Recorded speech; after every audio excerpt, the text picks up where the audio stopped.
Competitive world, we have both O and A level with arts and sciences and a well-stocked laboratory.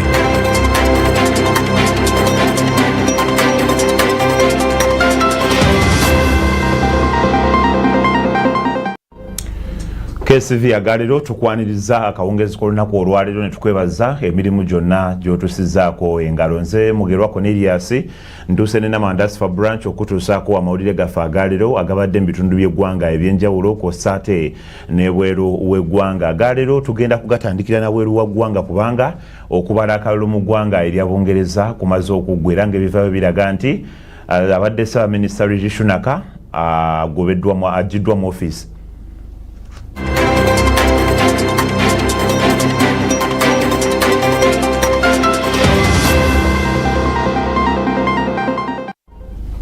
KSTV AGALEERO gy'okyalaba nze Mugerwa Cornelius tulina Namandasifa branch okutuusaako amawulire AGALEERO. Kakati ekibiina ekya Labour Party kisiguukuludde ekya Conservative Party mu bukulembeze bwe kimazeemu emyaka gisoba mu 14 nga kikulembera bannansi b'eggwanga erya Bungereza nga ku bifo 605 ebya Parliament y'eggwanga lino ekibiina kya Labour Party kiwanguddeko ebifo 400 n'omusobyo era nga n'ekifo kya Ssaabaminisita bakiwangudde.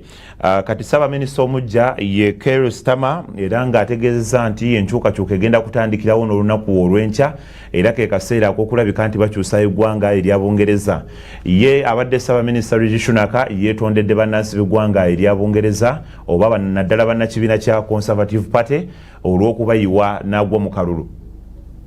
Ekibiina ekya Labour Party ekimu ku bisinga okuba ebigundiivu mu ggwanga erya Bungereza kimeze ekya Conservative Party ekimaze mu buyinza emyaka 14 mu kalulu akakubiddwa olunaku olw'eggulo. Keir Starmer akulembera Labour Party awangudde Rishi Sunak wa Conservative Party ku kya Ssaabaminisita w'eggwanga lino era n'afuuka Ssaabaminisita ow'omulundi ogwa58 nga Rishi abaddewo ng'ow'ekiseera oluvannyuma lwe yali mu kifo kino Liz Truss okulekulira nga yakakulemberako wiiki 6 zokka nga ye Liz abadde yeesimbyewo ku kifo ky'omubaka owa Norfolk South West kyabaddemu wabula n'ameggebwa. Ku bifo by'ababaka ba Parliament mu ggwanga ery'ebiwera ddala 605 aba Labour Party bawanguddeko 410 ate aba Conservative Party ne bawangulako ebifo 118. Oluvannyuma lw'obuwanguzi buno Keir Starmer ayogeddeko eri bannansi n'ategeeza nti enkyukakyuka gye bazze balindirira ebbanga etandise leero. Starmer ategeezezza nti eggwanga litikuddwako omugugu munene gwe libadde lyetisse nga kati essuubi likomyewo. Ye Rishi Sunak gwawangudde asigaza ekifo kye ng'omubaka owa Richmond era ne yeebaza abaayo olw'obuwagizi ng'ayozaayozezza aba Labour Party olw'obuwanguzi bwe batuuseeko. Sunak ategeezezza nti obuyinza bukyusiddwa mu mirembe okuyita mu kalulu era nga kino kyakuyiga ky'amaanyi nga yeetondedde aba Conservative Party olw'okuwangulwa kuno newankubadde nga bataddemu amaanyi mangi. Agamba nti nga tanawaayo obuyinza eri Starmer waakuddako awaka wabula nga waakusigala n'abantu be mu bitundu eby'e Richmond ebbanga eddene. Nze Aneti Namatovu ku lwa KSTV AGALEERO. Ebyo biri mu ggwanga erya Bungereza awangudde ekifo ekyo bamuyita Keir Starmer kati Ssaabaminisita w'eggwanga lya Bungereza omujja. Kakati Starmer kw'ossa ne Rishi Sunak olunaku olwaleero bakedde mu lubiri lw'e Buckingham okusisinkana kabaka Charles II nga Starmer abadde agenze kwanjula buwanguzi bwe yatuuseeko mu kiro ekikeesezza olwaleero ate nga Rishi Sunak abadde agenze kuwaayo okulekulira kwe eri omukulembeze. Oluvuddeyo boogeddeko eri bannansi b'eggwanga erya Bungereza era nga bano basinzidde maka agobwa Ssaabaminisita. Ssaabaminisita omulondo w'eggwanga erya Bungereza Keir Starmer akedde mu lubiri lwa Buckingham mu kibuga London okusinkana kabaka Charles II oluvannyuma lw'okulondebwa mu kalulu akakubiddwa olunaku olw'eggulo. Starmer abadde wamu ne mukyala we era nga bawagizi be bakuŋŋaanidde wabweru w'olubiri okumwaniriza wakati mu nkuba ebadde etonyerera ng'olutuuse atwaliddwa butereevu mu nsinkano ne kabaka wabula ng'eno tekkiriziddwayo muntu mulala. Oluvuddeyo akulembeddwamu oluseregende lwa pikipiki n'emmotoka okutuuka ku maka g'obwa Ssaabaminisita aga number 10 Downing Street n'ayogerako eri bannansi ba Bungereza mu kwogera ku kusookedde ddala nga Ssaabaminisita ng'eno naye ayaniriziddwa wakati mu mizira. Starmer asoose kubategeeza ku nsinkano gy'abaddemu ne kabaka Charles era ne yeebaza munne Sunak Rishi gwaddidde mu bigere olw'amaanyi g'ataddemu ng'akulembera eggwanga lyabwe. I have just returned from Buckingham Palace where I accepted an invitation from His Majesty the King to form the next government of this great nation.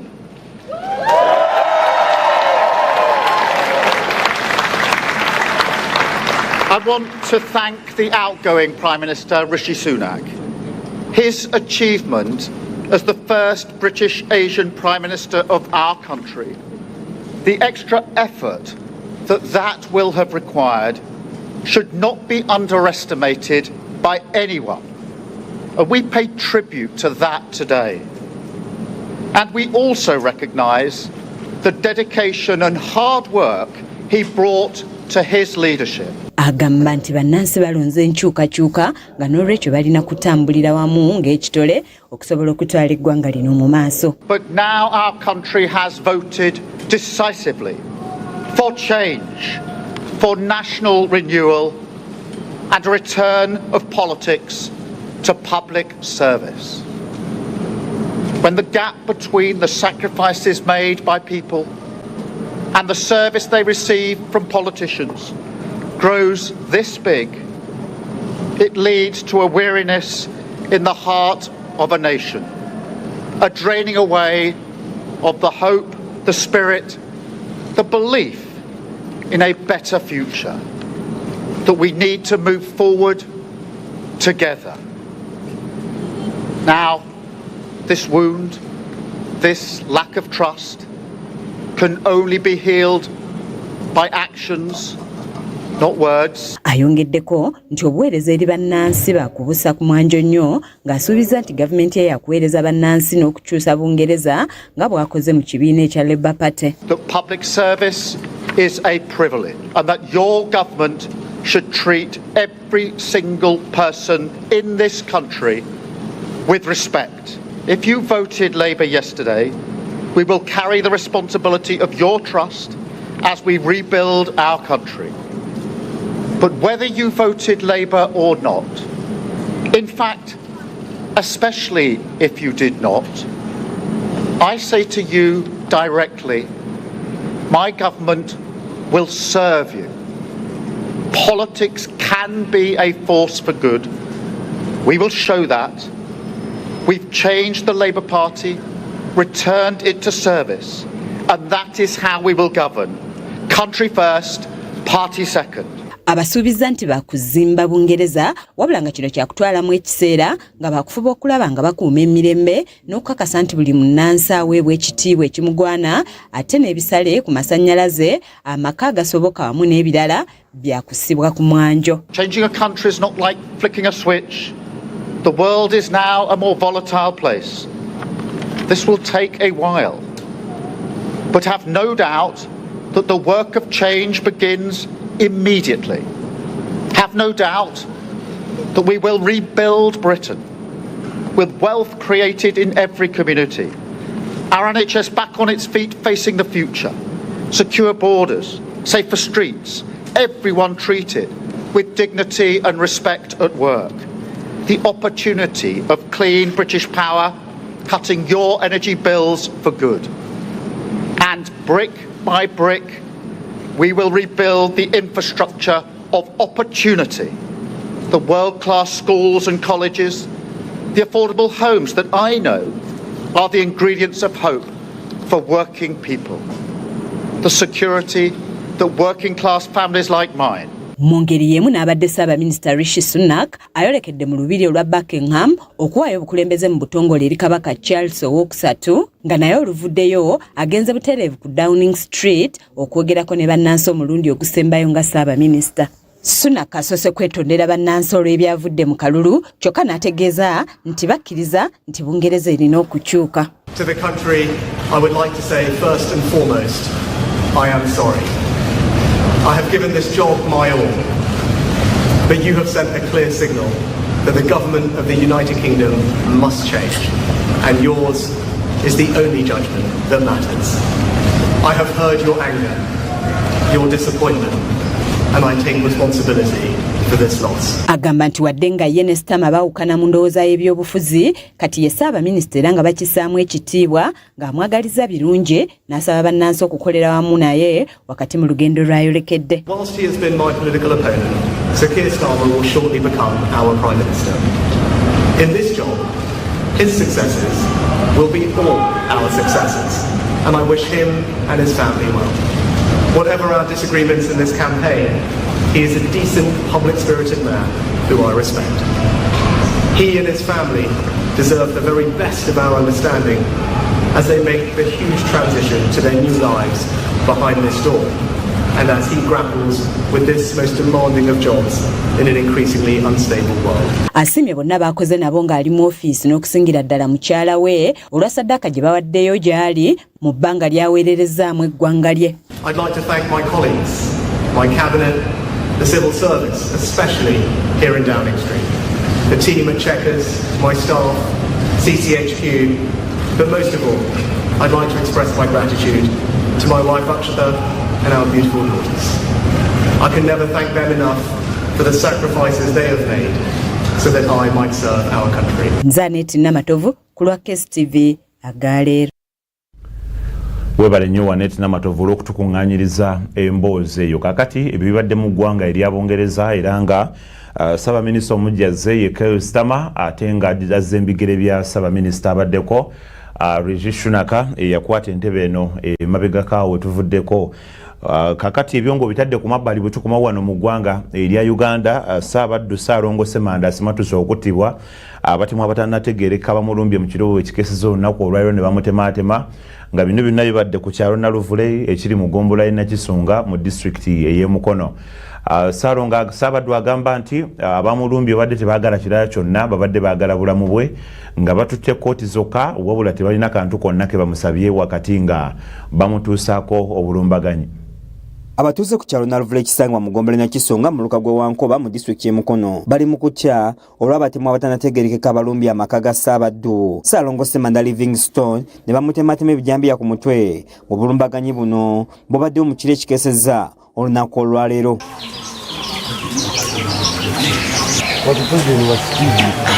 Abazigu bano bamenye obumooli obw'ennyumba nga mwe bayise ne bagwa munda ng'omusasi waffe watuukidde mu kitundu kino asanze abatuuze bakuŋŋaanidde mu maka ga Ssaabaddu okulaba ogubadde. Ssaabaddu Ssaalongo Semanda atulaze abazigu we bayise okutuuka mu kisenge gye bamusanze ne batandika okumutemaatema nga kati mu kwerwanako bamutemye ejjambiya ku mutwe ng'endulu gye yakubye yawaliza abatemu bano okwemulula ne badduka. Agamba nti abatemu bano bandibanga badde n'ekigendo eky'okumutta kubanga tebamusabye kintu kyonna okuggyako amakooti ge batutte.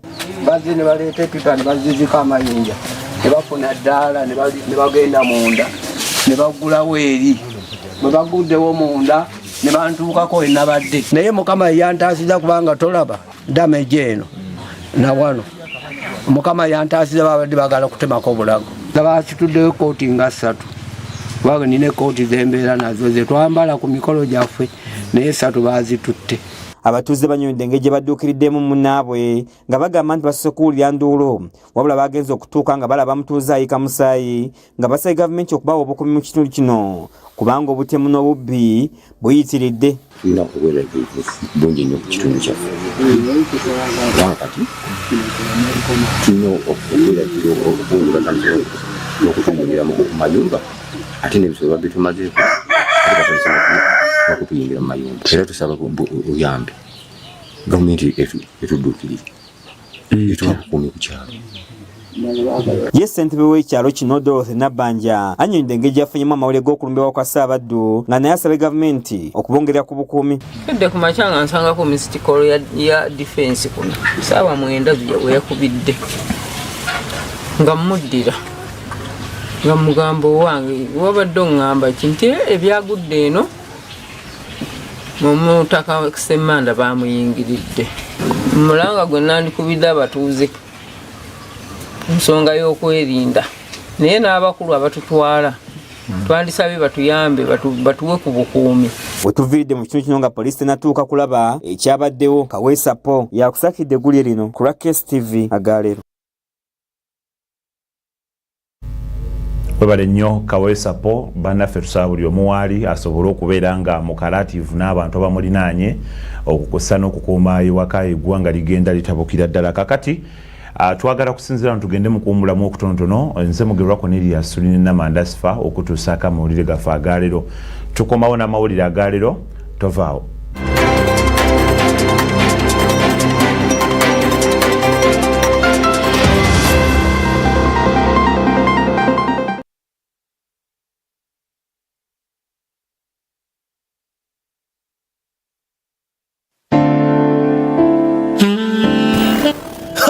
olukungana lwaffe olukungana lwo the FCCI Training Conference ekomyewo omusumba Solomon ne Doreen Mwesige aba Good News Church awebulenga n'essanyu ppitirivu bakuteekateekedde olukungana olugenderedde okuteekateeka awamu n'okulungamya abakulembeze mu biti eby'enjawulo gamba nga abasumba abatume ababuulizi abakozi naddala bammemba ba FCCI abaayawulwa mu konferensi yaffe ey'omulundi guli n'abakulembeze abalala boyinza okulowoozaako tosubwa aboogezi b'ab'olulango okuva ebule n'ebweya gamba nga omusumba Mark ne Bo Star okuva emitala w'amayanja era ng'ono ye direkita w'ekibiina kya FCCI n'abaffe bennyini bakatukyaza Pastor Solomon ne Doreen Mwesige kwonoteeka n'abakulembeze abalala bangi nnyo mujje tuwagalwe tukasukeko ebuziba mu kumanya ne mu kutegeera obwakabaka bwa Katonda tujja kutandika ssaawa 4 ez'okumakya lunaku lujja kuba lwa 6 nga 6 Julayi 2024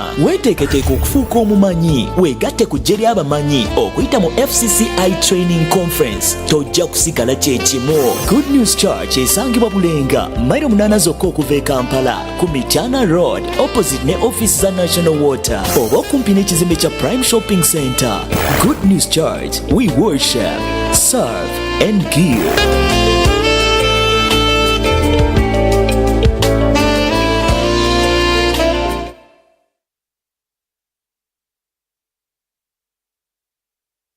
You have lots of reasons to choose the best for your child. You have one school for all those reasons.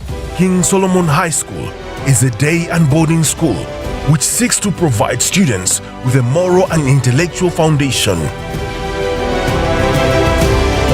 We have qualified teachers, qualified medical personnel, a well-equipped library in a good environment. We have spacious dormitories and a standby generator. Our students' health and meals are well catered for. At King Solomon Schools, we believe in talent and skills development, which makes our students excel in the competitive world. We have both O and A level with arts and sciences and a well-stocked laboratory for our young geniuses to experiment.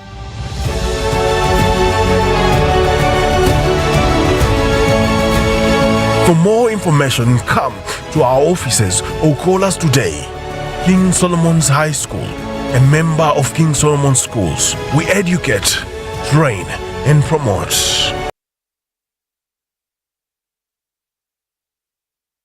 Bakola bulungi emirimu gyabwe miyonjo genuine estates yagala ettaka okutalinkayana yadde ennyombo genuine estates genuine estates. Oyagala ennyumba ey'ekirooto kyo factory oba z'abapangisa faamu yakulimirako oba yakulundirako kyogere tukikuwe n'ekyapa mu ngalo. Tulina ettaka mu bibuga n'ebweru w'ebibuga. Ffe wano ku Genuine Estates Uganda Limited tupima amataka n'okkuba pulaani z'amayumba. Tusangibwa mu tawuni y'e Wakiso ku Genuine House Hoima Road. Tufune ku 039 oba 0759 tukoleyo wamu oganyulwa kinene.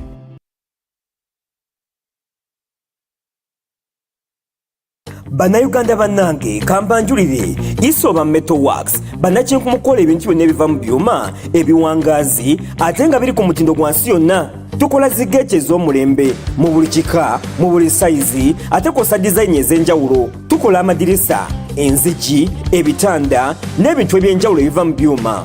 Mwaba amasomero ate ekyamwe kyawedde dda anti bakolera ddeeko obutanda bw'abaana mu sayizi n'embika eby'enjawulo kosa ebyesibo by'abaana ebyokuzanyisa wamu n'entebe ezitulwako abaana ku mitendera gyonna. Tukyali katwe ku workshop yaffe mu kibuga ky'eggwanga Kampala okulira na BMK House oba otukwire ku simu zaffe zino wammanga okumanya ebisingawo noti 776 noti 45 551 yeffe ba Isoba Metal Works.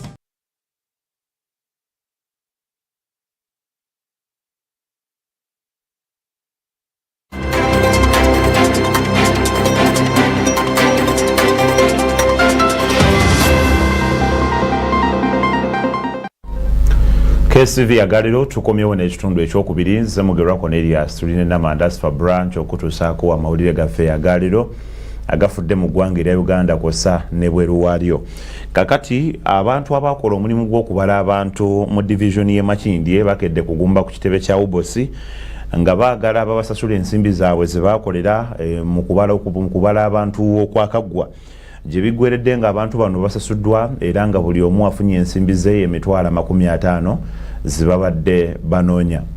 Abakola ogw'okubala abantu mu ggombola y'e Makindye mu nteekateeka eyaliwo wakati w'ennaku z'omwezi 10-17 omwezi ogwokutaano bakedde kugumba ku kitebe ky'ekitongole ekivunaanyizibwa ku bibalo wano mu ggwanga ekya Uganda Bureau of Statistics nga baagala basasulwa ssente zaabwe ze baakolera.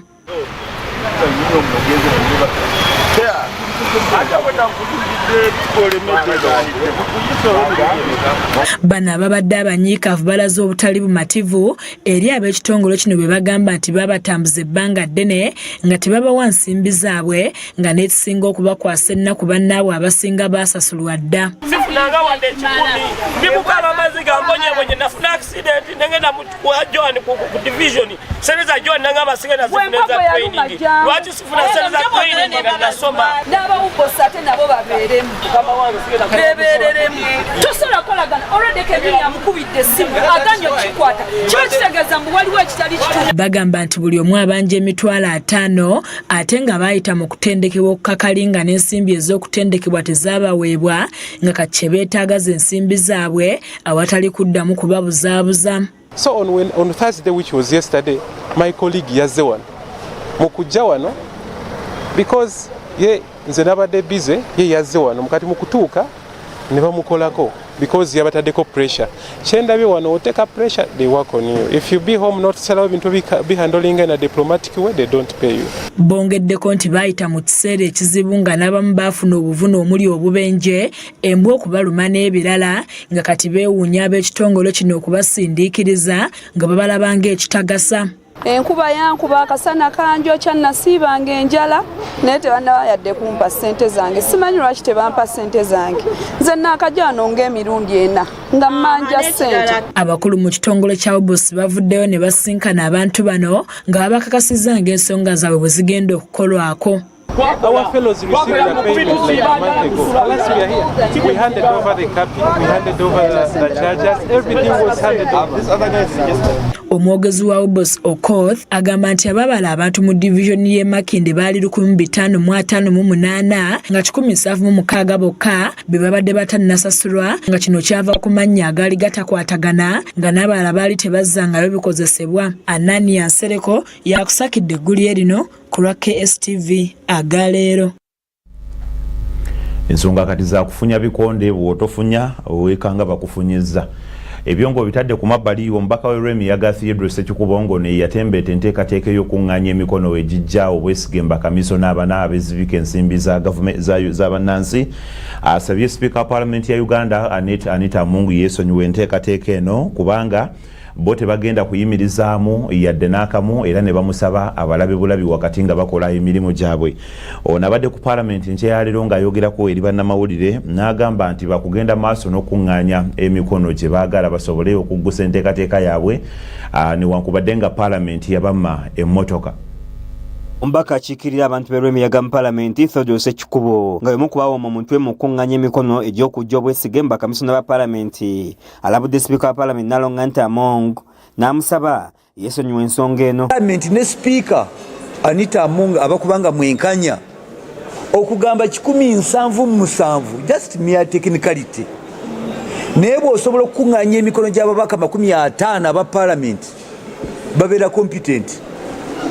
Kubanga ne committee reports zemulaba tusoma ku Parliament bagamba third committee bwebeera n'ababaka 35 third be babaka 10 bokka baleeta motion report ne tugiteesaako naye ababaka ne bawera 5 ate bali bamanyi tetujja kuweza mikono 3 ne bawera 10 15 16 17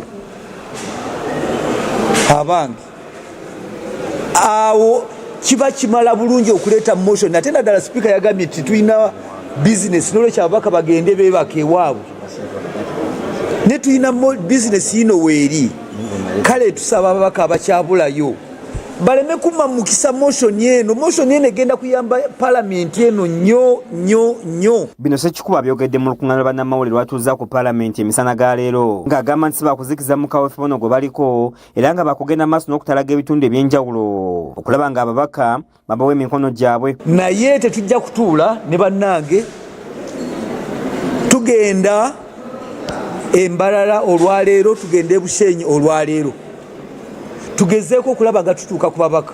Ffe ogwaffe tugenda gukola, tugenda kutuuka mu Uganda yonna. N'olwekyo tusaba abakungu bonna ababaka ba parliament naddala gye tugenda Mbarara tulinayo ababaka omubaka omu Honorable Basil Batalingaya, Mbarara yonna nga bwe mugimanyi. Ono agamba nti n'emmotoka gye basaba parliament batambuliremu nga bakuŋŋanya emikono bagibama nga kakati bakozesa zaabwe. Asaba wiiki ewedde twasaba emmotoka tugende tukole omulimu omulungi ogw'okunoonya emikono. Kaakati Clark n'agamba nti muwandiikire Sipiika kubanga house eri mu recess. Mazima house yabadde mu recess naye bwe twabadde hoima twasanze basi za parliament 4 nga ziri mu mikolo emirala. Ffe ebbaluwa yaffe yiine yagende wa Sipiika tannaba kutuddamu. Bwe yazzeemu olunaku lwokubiri yagambye Clark yamuteereddeko hando. Bwe bityo bibeera. Yo mbaka we Kalungu West Honorable Gonzaga Sewungu agamba nti aludde mu parliament era nga alaba bingi ebigenda maaso ebitali bya bulijjo muli abaka b'oludda oluvuganya gavumenti okusimbira ekkuli enteekateeka ez'okulwanyisa abalyake. Ffe bwano mutulaba bwe tubasaba timujje gwe commissioner gundi mwami gundi naawe tubeere ffenna mu program twogere ensonga eno. Bwe mba mulimu Ssekikubo sigenda kujjamu, bw'aba Sewungu ajjamu sigenda gendamu, obaho naawe Nyongole yajja. Naye mwatandika mugamba nti sente situzifunanga era nange nzirinze. Kati olwaliro ogamba tife twazikola ki? Twaziyisa. Kati ekituufu kyekiriwa. N'abaka abalala batembete enteekateeka eno baliko bwe boogedde mu kaweefube gwe baliko. Ebitwogeddwako nga parliament bingi nga bagamba tuli bali banguzi. Ne president yavuddeyo n'akyogera mu maaso ga parliament n'agamba nali mpulira nti wali muli enguzi naye kati nina n'obujulizi. Ne tuvayo katulete motion eno. Motion eno si yakugoba ba commissioner by the way. Wala twagala tusooke tulabe kituufu enguzi weeri bwe kibanga kyekyali mateeka era tubagobebwe kubanga Matiya Sekanjako yakusakidde eggulire lino ku KSTV AGALEERO. Bali nnyo Matiya. Kakati abasirikale abawerera ddala 261 bamazeeko omusomo gwabwe gwe bamazeeko ebbanga lya myezi 6 nga basoma nga guno gubadde guyindira ku ttendekero lya AGALEERO Police Training School erisangibwa e Masindi. Minisita w'ensonga z'omunda General Kayinda Otafiire akubiriza abamaliriza emisomo gyabwe okwongera ku buyigirize bwabwe basobole okusuumusibwa wamu n'okwongera okufuna mu ntuuyo zaabwe. Minisita w'ensonga z'omunda mu ggwanga Major General Kayinda Otafiire akudde abasirikale okwongera ku buyigirize bwe balina ate balafubanire ekyokubasumusa amadaala ng'amagezi gano agawadde mu ttendekero lya poliisi erya Kabalye Police Training School erisangibwa Masindi bw'abadde akakasa abasirikale 261 amaze emyezi 6 nga batendekebwa. So strive to acquire more knowledge, to be better than him. How can you be an officer when your colleagues have degrees and you have nothing?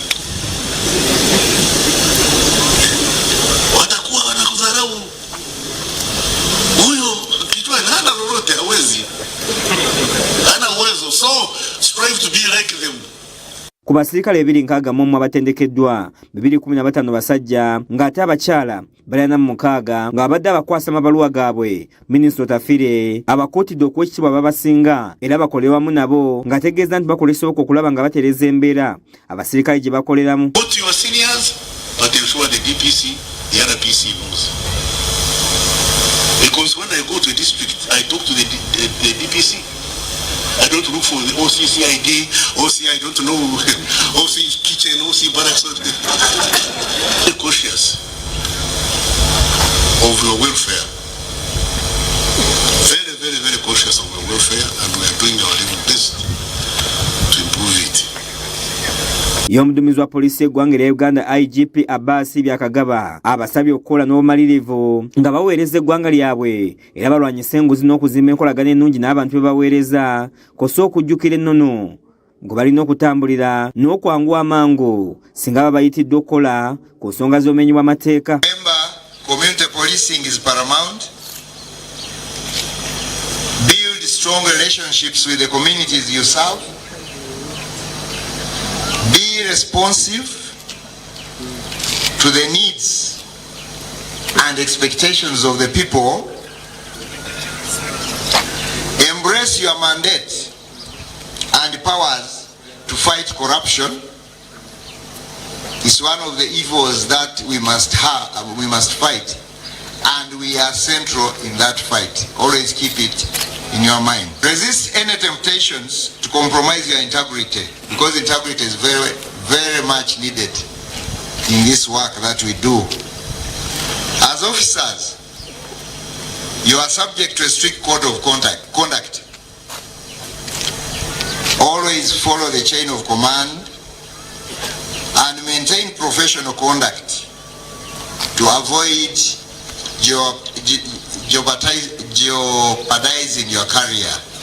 Ye amyuka kamishona wa polisi Ezekiel Emitu era nga yadumira ettendekero lya Kabale Police Training School agamba nti abasirikale batendekeddwa mu bukugu obw'enjawulo ng'ate bateekeddwa bulungi mu bukulembeze n'ebintu ebirala. Marks a significant milestone in the journey of these dedicated junior police officers.